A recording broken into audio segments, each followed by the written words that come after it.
आशा करता हूं आप सब बहुत अच्छे होंगे। मेरा नाम है सिद्धांत अग्निहोत्री। स्टडी ग्लोस पे आपका बहुत बहुत स्वागत है। दोस्तों, तीसरी वेव आने वाली है कि नहीं, देखेंगे हम। रिपोर्ट और एक टाइम्स ऑफ इंडिया का ये बहुत शानदार एडिटोरियल है, हम इसको कवर करेंगे। चैनल को सबसे पहले आपको सब्सक्राइब करना है, इंस्टा पे आना है और टेलीग्राम पे आना है। और हमने शानदार कोर्स निकाला है, ये आपको 13,500 में मिल रहा है। दोस्तों, इसमें हम एनसीईआरटी दे रहे हैं, इसमें हम आपको करंट अफेयर्स दे रहे हैं, GS1 GS2 GS3 GS4 S A. इसमें हम आपको सारी एनसीईआरटी सब कुछ दे रहे हैं, टेस्ट सीरीज दे रहे हैं। 1.5 साल की इसकी वैलिडिटी है और ये 2022 को टारगेट करेगा। लेकिन आप ये कभी भी ले सकते हैं, मतलब जब आप लेंगे ना तब से 1.5 साल की वैलिडिटी शुरू होगी, तो परेशान होने की बात नहीं है। 13,500 में आप इसको जरूर अवेल करें। क्या थर्ड वेव आने वाली है? Is a third wave coming? देखिए, तीसरी लहर ये है मनाली। मनाली में इतनी ज्यादा भीड़, वो एक जर्नलिस्ट ने फोटो ट्वीट की थी ना कि इतनी ज्यादा भीड़ कि वहां पे होटल नहीं मिल रहे हैं। अब दोस्तों, अगर ऐसा होगा तो थर्ड वेव आएगी ही आएगी, फिर इसमें कोई सरकार कोई कुछ नहीं रोक सकता। मुझे अच्छी चीज थोड़ी ये लगती है कि अब लोग थोड़े अवेयर हो गए। सेकेंड वेव ने जो बैंड बजाई है हमारी अप्रैल मई में, जो हालत हुई है, तो अब लोग मास्क पहनते हुए दिख रहे हैं। ये अच्छी बात है, हर कोई मास्क पहन रहा है। और अगर आप दोनों, एक इंसान मास्क पहन रहा है तो वायरस 60% तक नहीं स्प्रेड होगा, दोनों तो पॉसिबिलिटी 90% चली जाती है। लेकिन दोस्तों, कुछ जगह पे हमको ये देखने को मिल रहा है कि जो वेव है ना, उसके संकेत मिल गए हैं। क्यों? सबसे पहले हम कुछ रीजंस की बात करेंगे और बहुत सारी चीजें देखेंगे। देखिए, वेव कैसे पता चलता है कि वेव आ गई है? आसान है। पहले केसेस कम आए, फिर एकदम से बढ़ने लगे, यानी कि वेव आई। यानी कि अब केसेस बढ़ रहे हैं, फिर कम होने लगे, फिर एकदम से बढ़ने लगे। सेकेंड वेव, फिर कम हुए, फिर एकदम से बढ़ने लगे, तो ये थर्ड वेव। इस तरीके से पता चलता है। तो थर्ड वेव जो है, रिपोर्ट आई है कि थर्ड वेव आ रही है और एकदम दरवाजे पे ही खड़ी है। और अगर कुछ नहीं किया हुआ तो पक्का आएगी। और इस बार थर्ड वेव बहुत तबाही मचाने वाली है। अच्छी बात यह है, बहुत अच्छी बात है, देखिए वैक्सीनेट हम हो गए हैं, ज्यादातर लोगों को एक शॉट तो लग ही गया है, तो ये अच्छी बात है। लेकिन फिर भी हमको एहतियात बरतना है। मैं आपको बताता हूं पहले कि अभी डेल्टा वेरिएंट आप देख ही रहे कि दिक्कतें कर रहा है। और सबसे बड़ी बात यह है कि डेली लगभग 40 लाख डोजेस लगती थी, 4 मिलियन, अब वो 35 लाख पे आ गई है, 3.5 मिलियन। तो वैक्सीनेशन घटा है। जहां पे हम 4 मिलियन जो है वो वैक्सीन लगा रहे थे, अब वो सीधा 3.5 मिलियन पे आ गई है। और अभी भी भारत में केसेस तो आ ही रहे हैं, लगभग 40,000 के करीब पूरे देश में। ऐसा तो है नहीं कि कोविड पूरी तरीके से चला गया है।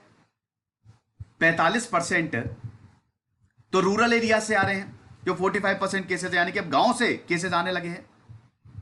तो रिस्क जो है ना, थर्ड वेव का जो रिस्क है, ये धीमे धीमे बढ़ता जा रहा है। अप्रैल और मई में सेकेंड वेव ने बहुत तबाही मचाई थी। सबसे बड़ी बात यह है, रिपोर्ट की माने तो 20% जहां पे केस लोड है, ज्यादा केसेस हैं, वहां पे धीमे धीमे और केसेस बढ़ रहे हैं। पहले ये 5% था, एक महीने पहले जहां पे अभी केसेस बढ़ रहे हैं वहां पे 5% था, लेकिन अब ये 20% तक जा रहा है इन डिस्ट्रिक्ट में। दूसरी चीज भाई, हमारा वैक्सीनेशन जो स्लो हुआ है, वैक्सीनेशन स्लो हो गया है, आप समझिए। धीमे धीमे वो स्लो होता जा रहा है। अभी 12 जुलाई तक हमने 381 मिलियन डोजेज जो हैं, लगभग 38 करोड़ के करीब डोजेज दे चुके हैं हम। 22.7% पॉपुलेशन को हम वैक्सीनेट कर चुके हैं, जो कि 18 साल से ऊपर, मुझे भी लग चुकी है। लेकिन अभी भी दोस्तों, अभी भी बहुत सारी 900 मिलियन के करीब डोजेज आपको देनी पड़ेगी। तो अभी काफी लंबा सफर हमको तय करना है। दूसरी चीज, मतलब तीसरी चीज, कि अब इकोनॉमी भी खुल गई है। इकोनॉमी खुलने का मतलब यह है कि लोग जो हैं अब इधर से उधर ट्रैवल कर रहे हैं। किसको कोविड है नहीं पता। आपने देखा कि जैसे ही रियायत बरती, हर कोई छुट्टी मनाने गर्मी में चला गया। जबरदस्त भीड़ दोस्तों, जबरदस्त भीड़। किसको कोविड है नहीं है, अभी तक हम कोविड को समझ भी नहीं पाए प्रॉपर, वो भी दिक्कत। इमेजेस आ रही हैं कि लोगों ने मास्क नहीं पहना है, वीडियोस आ रही हैं मास्क नहीं पहना है। तो सेंट्रल गवर्नमेंट बोला और हेल्थ मिनिस्ट्री ने भी बोला है कि ये ओपन इनविटेशन है वायरस के लिए, इसमें तो वायरस आएगा ही आएगा। सोशल डिस्टेंसिंग फॉलो नहीं हो रही है, जिसकी वजह से और प्रॉब्लम होगी।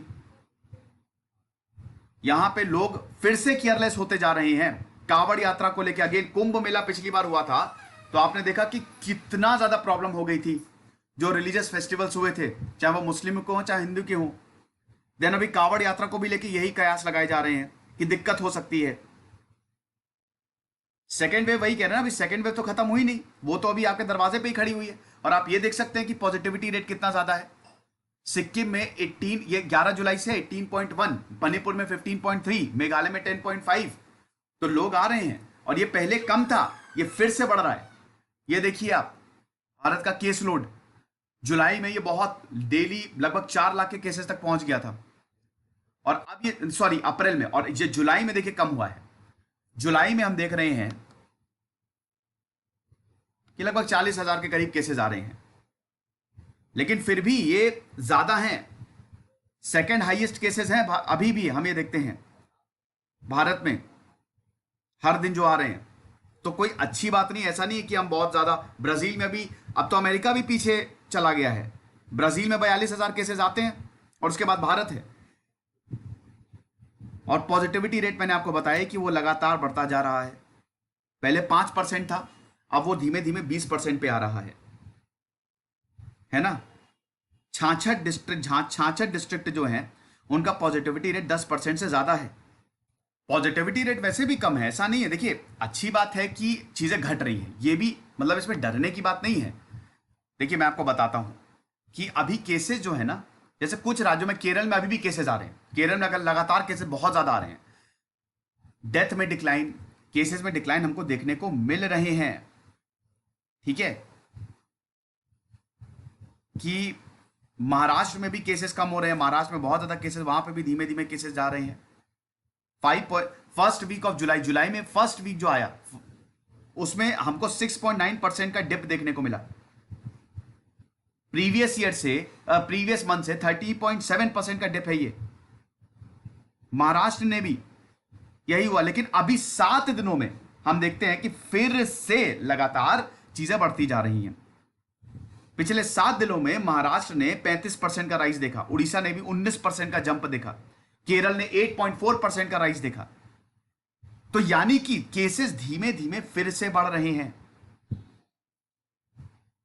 आधे से ज्यादा केसेस, 53% जो हमारे केसेस हैं, एक मिनट हमारा, अच्छा चलो अब ये इसका प्रमोशन ही कर दे रहा हूं कि भैया देखो, पर्सनालिटी डेवलपमेंट फॉर फीमेल्स हमने लॉन्च किया है।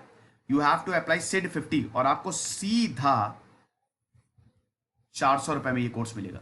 तो आप ये इसको जरूर अवेल करिए। 21 तारीख से यहाँ पे क्लासेस होंगी, प्री बुकिंग है, फिर रेट बढ़ जाएंगे। तो जो हमारे 53% केसेस हैं, 53% केसेस हैं, they are coming from 2 states, Maharashtra, Kerala.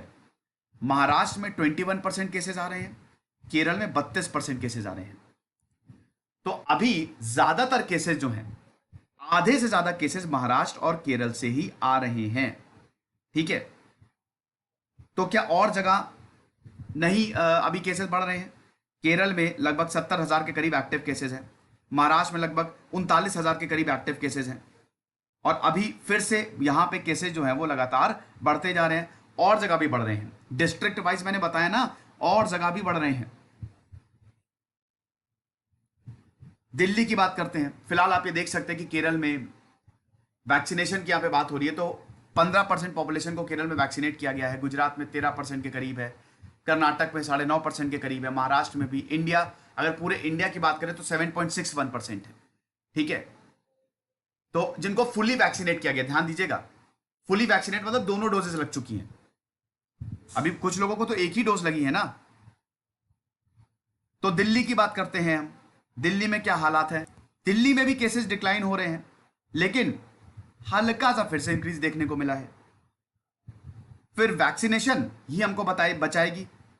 Experts का मानना है कि जब तक हम फुली वैक्सीनेट नहीं करेंगे तब तक ये वेव्स आती रहेंगी, और वैक्सीनेशन जो है वो स्टेबलाइज करती है। लेकिन वही है ना कि अभी भारत में अगर आप सबको ले लें तो खाली 7 करोड़ से कम लोग हैं, लगभग 7 करोड़ के 7.5 करोड़ के करीब लोग हैं जिनको पूरी तरीके से वैक्सीनेट किया गया है। सिर्फ 5%, मतलब 7.61% पॉपुलेशन को अभी हमने फुल्ली वैक्सीनेट किया है। और ऊपर से आप देख रहे हैं कि वैक्सीनेशन का ग्राफ भी अभी नीचे जा रहा है लगातार। कोविड-19 वैक्सीनेशन का ग्राफ भी धीमे धीमे नीचे जा रहा है। पहले हम 4 मिलियन पे थे, 2.5 मिलियन, अभी 3.5 पे आ गए हैं, और अगर ऐसे ही रहा तो ये और नीचे जाएगा। तो अब सवाल यही है कि अगर थर्ड वेव आएगी तो आएगी कब?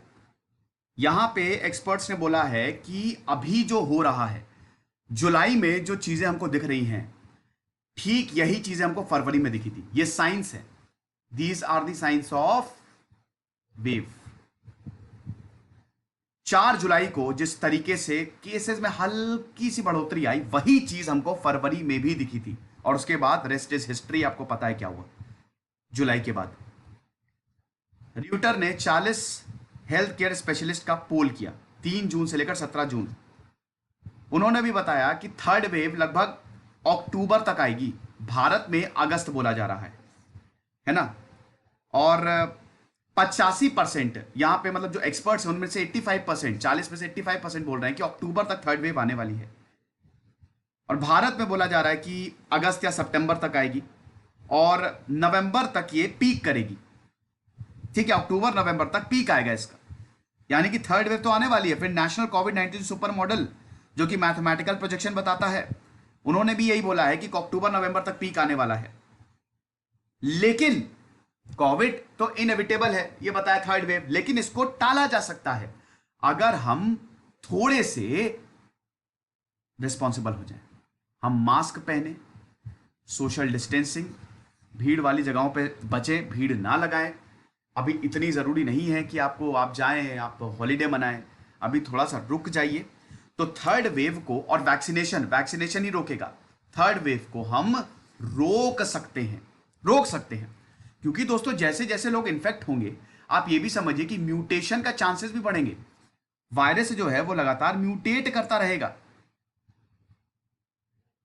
और यहां पे ये भी बताया है कि थर्ड वेव कौन से देश में कितने दिन में आती है। मैं आपको बताता हूं कि जैसे फ्रांस में पीक 1 आया, फर्स्ट वेव मतलब 27 दिन में पीक आ गई। पीक 1 से पीक 2 जाने पे लगभग 220 दिन लगे, पीक 2 से पीक 3 जाने पे 150 फ्रांस में। ऐसे ही स्पेन पे मतलब 80 दिन का गैप हुआ, यानी कि लगभग 80, 1, 2, 3 महीना एक वेव चलती है। और जो टाइम पीरियड होता है ना वेव्स के बीच में, वो भी इतना ही होता है। जापान में लगभग 160 दिन, पीक 2 से पीक 3 मतलब थर्ड वेव। यूके में 57 दिन, इटली में 119 दिन, यानी कि लगभग 3 से 4 महीना टाइम लगता है। तो अभी जून में ही, जुलाई में ही चीजें नॉर्मल हुई, और अब बताया जा रहा है कि भारत में अगस्त से सितंबर तक थर्ड वेव आएगी। कितनी ज्यादा बड़ी होगी, कितनी ज्यादा बड़ी होगी? सेकेंड वेव से बड़ी, second wave, third wave second wave से बड़ी होगी। अब इसमें हमने कुछ देशों को एनालाइज किया कि जहां जहां पे थर्ड वेव आ चुकी है वहां कितनी बड़ी आई है। फ्रांस की बात करें तो फ्रांस में थर्ड वेव कम थी, वो 0.3% मतलब आधी थी। ठीक है, स्पेन में ये 1.5 गुना थी, जापान में 4 गुना थी, यूएसए में 4 गुना थी, यूके में 2 गुना थी, इटली में कम थी, जर्मनी में उतना ही थी। तो भारत में भी बोला जा रहा है कि भारत में ज्यादा या उतनी ही रह सकती है। हमको दूसरे देशों के एक्सपीरियंस से सीखना पड़ेगा। तो सावधान रहें, सतर्क रहें। अगर हम सावधानी नहीं बरतेंगे तो थर्ड वेव आएगी, और वो दहलीज पे ही खड़ी है, बस दरवाजा खटखटा रही है, और हम धीमे धीमे दरवाजा खोल भी रहे हैं। तो थोड़ा सा इस चीज पे ध्यान देने की जरूरत है। वैक्सीनेशन भी बढ़ाया जाए, हम ही लोगों के हाथ में ये चीज हम खुद कंट्रोल कर सकते हैं। अगर एक इंसान, हर इंसान ये समझ ले कि हमको मास्क पहनना है, हमको अच्छे से करना है सब कुछ, तो कोई इशू होगा नहीं। बेसिकली भीड़ वाली जगहों पे बचिए जाने से। खुश रहिए, पढ़ते रहिए। इधर से सिद्धांत अग्निहोत्री साइनिंग ऑफ। और एनसीईआरटी के शानदार कोर्सेज दोस्तों हमने हिस्ट्री और पॉलिटी कंबाइन कर दिए हैं।